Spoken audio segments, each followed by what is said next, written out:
আসসালামু আলাইকুম। সবাই কেমন আছেন? আশা করি সবাই খুব ভালো আছেন। আলহামদুলিল্লাহ আমি অনেক ভালো আছি। তো আজকে চলে আসলাম আপনাদের মাঝে আর একটা ভিডিও নিয়ে। তো আজকে কিছু কথা বলবো, তো সেটা নিয়েই হলো আপনাদের মাঝে ভাবলাম আপনাদেরকে একটু শেয়ার করি, কারণ আমি সব কিছুই কিন্তু আপনাদের মাঝে শেয়ার করি। তো আজকে হলো আমি যেই বিষয় নিয়ে কথা বলবো, তো আমি বাংলাদেশ থেকে একটা মেয়েকে নিয়ে আসছিলাম, অনেক আগের কথা, মেবি 3 বছর আগের কথা। তো নিয়ে আসছিলাম বলতে আমার শাশুড়ি মা বলছিল যে একটা মেয়ে আছে অসহায়, হাজব্যান্ড মারা গেছে, ওকে তুমি এখানে নিয়ে যাও, মানে আমার এখানে নিয়ে আসার কথা বলছিল। তো আমি কি করলাম, আমার শাশুড়ির কথা শুনে আচ্ছা যেহেতু অনেক অসহায় মানুষ, তা তাকে একটু হেল্প করি, আমার হেল্পে যদি তার একটু হেল্প হয় তাহলে তো অনেক ভালো না। তো সেটা মনে করে আমি তাকে বিদেশে কিন্তু তাকে আমি এনে দিই। আর তার কিন্তু যতই খরচ হোক না কেন আমি অনেকটাই খরচ তাকে আমি দিয়ে দিয়েছি। শুধু তার মনে হয় পাসপোর্টটা মনে হয় তার আগের থেকেই ছিল, পাসপোর্টটার খরচ দিইনি, তবে তার যাবতীয় যত খরচ এই দেশের আসা, এমন ভিসা, পতাকা, মানে যত যা লাগে, টিকিটতে শুরু করে মেডিকেলতে শুরু করে সব কিছু তাকে কিন্তু আমি খরচ দিয়ে দেশে এনে দিয়েছিলাম। তো এনে যাই হোক, একজনের পরিচিত, আমার এক পরিচিত একজনের বাসায় কিন্তু তাকে আমি কাজে দিছিলাম। তো সেইখানে কিন্তু সে দুই দুই বছর কাজ করছে। তো সে কিন্তু যখন তারা বাইরে যেত ওকে কিন্তু আমার বাসায় রেখে যেত, আমার সাথে থাকতো। আর ওর সাথে কিন্তু আমার যেহেতু আমাদের গ্রামের, মানে আমার শ্বশুর বাড়ির কাছে, আমি অতটা ওকে চিনতাম না, বিয়ের পরে আমি চিনছি। বিয়ের পরে বলতে বিয়ের 5-6 বছর পর, মানে যখন আমার শাশুড়ি মা বলছিল যে একটা মেয়ে আছে এরকম, ওকে তুমি নিয়ে যাও, তখন থেকে ওকে আমি চিনছি, এর আগে কিন্তু ওকে আমি চিনতাম না। তো তাকে আমি এখানে আইনে দিই ভালোর জন্যে, যে গরিব মানুষ থাক, তাকে আমি এনে দিছি, সে কাজ করুক। কথায় আছে কি জানেন, মানুষকে কোনোদিন উপকার করবেন না। এই মানুষ দেখবেন, কুত্তারে আপনি একদিন খাইতে দেবেন, কুত্তা আপনার বাড়ির থেকে যাবে না, কিন্তু মানুষ জাতি এত খারাপ, মানুষের জন্য যদি আপনার জীবনটা কলিজা কেটেও দেন, ওরা কখনো কিন্তু আপনার আপন হবে না। কি করবে জানেন, আপনার নামে বদনাম করবে, এটাই ওর কাজ থাকবে ওদের। তো মেয়েটাকে আমি বাসার কাছে এনে দিই, যাই হোক সেইখানে কিন্তু তাকে ভালোই বেতন দিত। যাই হোক না কেন, তার সব কিছু কিন্তু খুব ভালোভাবে চলে যেত, যে টাকাই দিত না কেন। এরপরে আবার সে বাসাটাও কিন্তু খুব বড় ছিল না, ছোট বাসা ছিল। তো ভাবলাম এই ভিডিওটা আজকে আপনাদেরকে শেয়ার করব। তো ওই মেয়েটা কি করে, 2 বছর হওয়ার পরে দেশে যায়। তো দেশে যাওয়ার পরে আবার মানে যে বাসায় থাকতো ওইখান থেকে নাকি মাঝে মাঝে টাকা চুরি করতো, সেটা আমাকে তারা বলছে যে এরকম আমার টাকা আমি পাই না, মানে ও যে ম্যাডাম আছে সে বলতো যে টাকা পয়সা সব চুরি করে নিয়ে যায়, আমি টাকা পয়সা কোনো কিছু খুঁজে পাই না, ও কোথায় করে, মানে জামা কাপড় ধুতে দিলে যদি টাকা পাইতো, ধরেন এই দেশের মানুষ সবসময়, যেমন আমরা যে কোনো গোল্ডের জিনিস বা যেটা সেটা সুপার পরে রেখে দিই, বালিশের তলে রেখে দিই, কোনো গরজ নেই, বাথরুমে বেলায় রেখে দিই, কোনো থাকে না এগুলো, ঠিক আছে, গরজ থাকে না। তো এরকম নাকি তার বাসার থেকে ওরকম জিনিসপাতি চুরি করছে, এটা তারা বলছে, এখন আমি তো দেখিনি। তো যাই হোক না কেন, সেরকম চুরি করছে, ভালো কথা, চুরি করছে সব কিছুই বুঝলাম। তারপরে সে বাংলাদেশে গেছে, তো তাকে হলো টিকিট কেটে দিয়েছে, তারপরে তার যত খরচ আছে তাকে সব কিছু করে টিকিট কেটে বাংলাদেশে পাঠাইছে। ওকে, ওই মেয়েটার সাথে কিন্তু আমার ভালো সম্পর্ক ছিল, কোনো খারাপ সম্পর্ক কিন্তু ছিল না, মানে একটা বোনে বোনে যেরকম সম্পর্ক থাকে ওর সাথেও কিন্তু আমার সেরকম সম্পর্ক ছিল। আর আমার এখানে যারা আছেন আশা করি তারা জানেন আমি কীরকম, আর আমি মানুষের সাথে সম্পর্ক করলে সত্যি কথা আমি মন থেকে তাদেরকে ভালোবাসি, প্রয়োজনে কাউকে আমি কখনো আমার কাজে লাগাই না, যে আজকে এর কাছে আসি আমার প্রয়োজন শেষ ভুলে যাবো, আমি এরকম সম্পর্ক কারোর সাথে করিও না, আর ভবিষ্যতে আমি এরকম কারোর সাথে করবো না। তো ওই মেয়েটাকে বিশ্বাস করে যাই হোক টিকিট টিকিট কেটে দিয়ে আবার নতুন পতাকা, পতাকা ছিল না মেয়েটার, হ্যাঁ মনে হয় 6 মাস বাকি ছিল পতাকা, তখন সে কিন্তু বাংলাদেশে যায়। তো যা 2 মাস পর, তো ওর সাথে কী নিয়ে জন্য একটু ঝগড়া বাঁধে আমি আপনাদের বলে দিই। ঝগড়াটা বাদে ও যখন বাংলাদেশে যায়, তখন হলো আমার শাশুড়ি মা বলছিল যে ওর কাছে কিছু জিনিস পাঠাইতে। তো তখন আবার ওরা আমি বলছিলাম যে তুই কিছু জিনিস নিয়ে যাস, ঠিক আছে, তখন ও আবার কি করছে, ও বলতেছে আমার অনেক হয়ে গেছে আমি নিতে পারবো না, এরকম কিছু, ঠিক আছে। তো পরে আমি আচ্ছা ঠিক আছে, তারপরে যাই হোক ও আমার বলছিল আচ্ছা ঠিক আছে তাহলে আমি কিছু জিনিস কিনে নিয়ে আসবানি, তুই টাকা দিয়ে দিস কিনে, ঠিক আছে। পরে আমি বললাম আচ্ছা ঠিক আছে দিবানি টাকা, সমস্যা নেই। তো এইটা নিয়েই ওর সাথে কিন্তু আমার কিছু কথা কাটাকাটি হয়, ঠিক আছে। আর মেন আর একটা প্রবলেম ছিল, সেটাও আপনাদের মাঝে শেয়ার করি। সেটা মেয়েটা কীরকম ছিল জানেন, মানে ওই যে এক ধরনের মেয়েরা আছে না যে খারাপ, মানে ভিডিও কলে ছেলেদের সাথে বাজেভাবে কথা বলে, ওই মেয়েটার বয়স হবে মেবি আমার কি বলবো 35 বছর মনে হয় বয়স হবে, 35 বা 30 হাইয়েস্ট উপরে হবে এরকম, এতটাও ছোট না। 4টা বাচ্চা আছে না, তিনটা বাচ্চা, 2টা ছেলে 1টা মেয়ে, ঠিক আছে ওই মেয়েটার। তো ওই মেয়েটা কী করছে যে পরে যাই হোক অনেক কাহিনী, মেয়েটার সাথে বাংলাদেশে গেছে। তো ওই মেয়েটা হলো বাজে বাজে পিকচার তুলে, ওই যে দুবাই থাকে যেসব ছেলেরা ওদের সাথে কথা বলতো, বিভিন্ন ছেলেদের সাথে সে কথা বলতো, মানে প্রেমের নাটক করতো আর ছেলেদের কাছ থেকে টাকা আনতো সে। তো তার কাছে হলো একটা ছেলের সাথে সে ভালো সম্পর্ক ছিল, ওই ছেলেটাকে সে আশা দেখায় যে সে বিয়ে করবে, আবার ওই ছেলেটার কাছ থেকে কিন্তু টাকা পয়সা সব কিছু নিতে থাকতো। আর ওই ছেলেটা কিন্তু আমাদের এই উমানেই থাকে, মাসকাটে। আর সেই ছেলেটার 4টা বউ আছে, 4টা বউ মানে আগের 4টা বিয়ে আছে ছেলেটার, আবার 5টা 6টা ছেলে মেয়ে আছে, তার সাথে সম্পর্ক করত ওই মেয়েটা।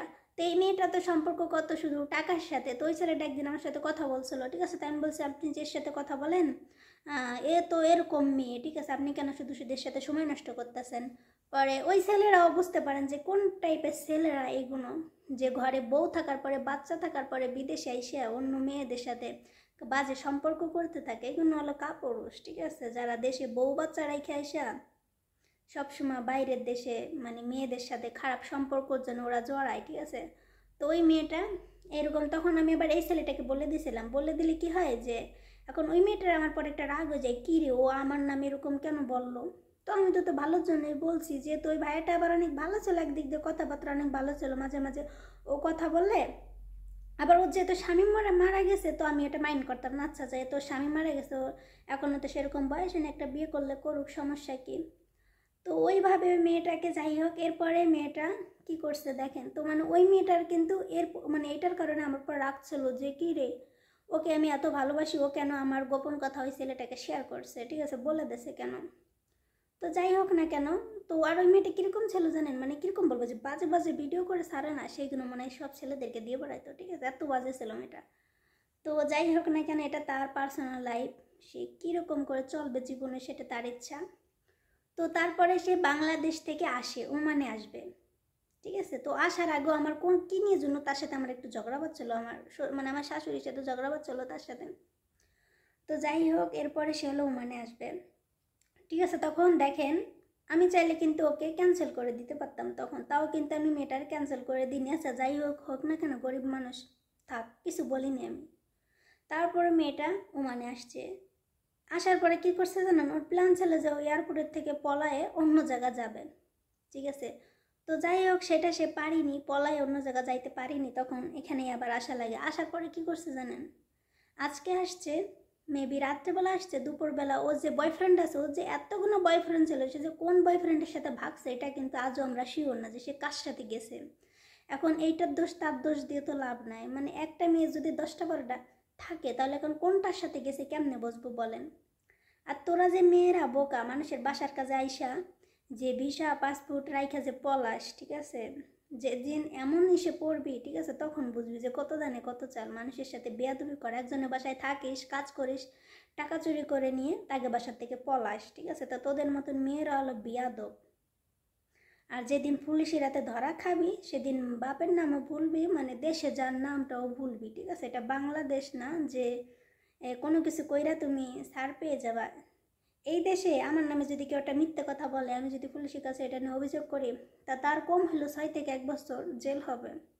আর সেই দেশে তোরা কী করিস, মানুষের নামে মিথ্যে অপবাদ দিতে থাকিস। এরপরে কি হয়েছে, মেয়েটা ওই ছেলেটার সাথে পলায় চলে গেছে দুপুরবেলা, ভালো কথা। তো ওর মালিক আমার ফোন দিচ্ছে যে ও এরকম চলে গেছে। তো আমি তো বলছি আমি তো জানি না ও চলে গেছে, কোথায় গেছে আমি তো জানি না, ঠিক আছে। আর ওর সাথে আমার কিন্তু সেরকম কথা হয়েছিল না দেশের থেকে, ও আমাকে ব্লক করে দিয়েছে, তো আমিও সেরকম কথা বলিনি, শেষ। তো এরপরে ওই মেয়েটা কী করলো, এখানে আসলো, পরে ওই বয়ফ্রেন্ডের সাথে ভাগলো, ভাগার পরে তো তার মালিকের বাসাতে সে ভাইগে গেছে। আর সে মেয়েটা কত বড় বেয়াদব দেখেন, সে আমাদের নামে বদনাম করে, বলছে কি আমি আর আমার হাজব্যান্ড নাকি তাকে মারছি, ঠিক আছে।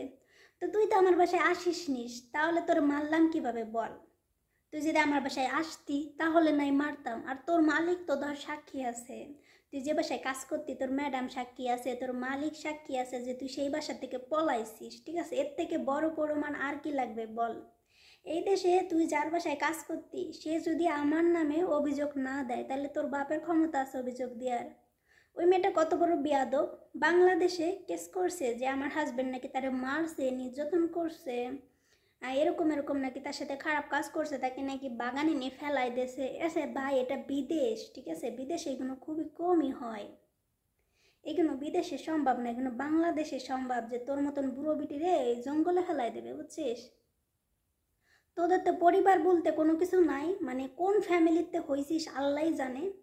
ও আমার হাজব্যান্ডকে ভাই বলে, ভাই মানে ওর ধরে নেন একটু ভাই টাইপের হয়, তো ভাই সে আপন ভাইয়ের চোখে দেখে, সে আপন ভাইকে বাজে সম্পর্কের সাথে করতে পারে, ঠিক আছে। তো ওর মতন বিয়াদব মেয়ে ও তারপরে কি বাংলাদেশে কেস করছে যে আমার হাজব্যান্ড নাকি ওর সাথে এরকম এরকম বাজেই করছে, আমরা মারছি ওকে। তো তুই তো আমার এখানে আসলি না, তোরা আমি দেখলাম না, তোরা মারলাম কিভাবে বল? তুই যে মিথ্যে একটা কেস করলি আর ও নাকি মরে গেছে, ও এরকম একটা কেস করে রাখছে। ও মনে করছে আমার হাজব্যান্ড দেশে গেলে হয়তো তখন পুলিশে ধরবে, ঠিক আছে। তো পুলিশ এত বোকা না রে, তুই কেস করছিস 2 বছর হয়ে গেছে, কই তোর পুলিশ তো আসলো না, আমার বাড়ির সীমানায় আসার সাহস তো আমার থেকে তোর পুলিশের হইলো না, ঠিক আছে। তো আমাদের এক কথায় তোর পুলিশ গেছে হারাইয়া, ঠিক আছে। তো পুলিশ কেন, পুলিশের বাপেরও ক্ষমতা নেই এসে কিছু বলার। কারণ কি জানিস, তুই যেইখানে থাকতি এই দেশের পুলিশ তোমার থেকেও আমার পক্ষে আছে, আর তোর ওই মিথ্যে অভিযোগে কিছু হইতো কি মনে করিস? কেস কি এতই সোজা যে একজনের নামে কেস করে দিলাম আর সে মনে হয় জেল খাটবে? এত সোজা না, ঠিক আছে। তুই আমাদের নামে কেস করছিস আর সেই কেসটা সে এখনো তুলিনি, ঠিক আছে। কত ওর বেয়াদব, এখনো তুলিনি, ওটাতে তো আমাদের কিছু হবে না। তুই যখন দেশে যাবি তখন তোরে উল্টে পুলিশ ধরবে, আর তুই যদি আরেকজনের নামে মিথ্যে অভিযোগ দিস, ঠিক আছে, যে তোর এই করছে, যখন এই যে পুলিশ ওই যে বিটি পুলিশ হয়েছে শুনছি নাকি যে মারে, এমন মারা মারে, তখন ঠিকই স্বীকার করে দিবি নি যে না ওরা কিছু করিনি, আমি নিজের ইচ্ছাতেই ভাগছি, ঠিক আছে। নিজের কপাল নিজেই পোড়াবি, অন্য মানুষের কিছু হবে না, ঠিক আছে, আমাদের কিছু হবে না। কারণ আমরা কীরকম মানুষ আমাদের ওই গ্রাম শহরে সবাই জানে আমরা কীরকম মানুষ। তুই যে আমাদের সাথে লাগতে আসিস, তোদের ফ্যামিলিতে এমন কেউ আছে তোরে কিছু হলে যে ঠেকাবে? কেউ নাই, ঠিক আছে। তোদের সামান্য ফ্যামিলির থেকে কিছু হইলে আমার ফ্যামিলির মানুষ যে তোদের ফ্যামিলির মিটমাট করে আসা, তুই কি করলে আমার নামে যে বদনাম করিস, আমাদের নামে আমি নাকি মারছি, আমার দেখে মনে হয় আমি করে মারতে পারি। আল্লাহ, যাই হোক, এরকম মিথ্যে কথা যে মেয়েটা বলছে, ঠিক আছে, আপনাদের মাঝে শেয়ার করলাম যে আপনারাই বললেন ওই মেয়েটার কি করা উচিত। আমি এমন একটা মাইয়া যে আমার নামে বলছে আমি নাকি ওরে মারছি, আমি ওরে মারছি, এই কথাটা শুনলে আমার হাসি আসে। আমি কই তখন আমি সবাই বলছে আচ্ছা ওর যদি সাহস থাকে ও আমার সামনে এসে বলুক যে ওরে আমি মারছি, কবে মারছি। তো এইটাই আজকে আপনাদের মাঝে শেয়ার করলাম, ঠিক আছে। ভাবলাম কি শেয়ার করব, এটাই শেয়ার করলাম যে মানুষ কতটা খারাপ, মানুষকে একই প্লেটে খাওয়াচ্ছেন। এই মানুষটাকে আপনি মানে এই জন্যে জানেন সবাইকে ভালোবাসতে হয় না, অতিরিক্ত মানুষকে ভালোবাসা ভুল জীবনে। এরা আপনার ভালোবাসার দাম দিতে একদমই জানবে না, অবশেষে আপনার বদনাম করে যাবে, আপনার লাইফটা শেষ করে যাবে এরা, ঠিক আছে। আমি এমন একটা মেয়ে ছিলাম, ও আমার বাসায় আসলে জানেন একই প্লেটে ভাত খাইতো, একই প্লেটে ভাত খাইতে, একসাথে ঘুমাইতে, একসাথে থাকতে, কোনো কোনো টাকা পয়সা হইলে কোনো প্রয়োজন হইলে আমরা তোর পাশে থাকতাম, ঠিক আছে। তুই কি করলি, তুই তাদের সাথেই বাজে সম্পর্ক করলি, ঠিক আছে। তোদের মতন মেয়েদের সাথে আমাদের কোনো সম্পর্ক নাই, ঠিক আছে। তোরা হলো, তোদেরকে তো আমরা আনছি তোদের হেল্পের জন্য, ঠিক আছে, আমাদের স্বার্থের জন্য তো তোকে আনিনি। তো ছোটো ছোটো বাচ্চা আছে, হাজব্যান্ড মারা গেছে, এই জন্য আনছিলাম।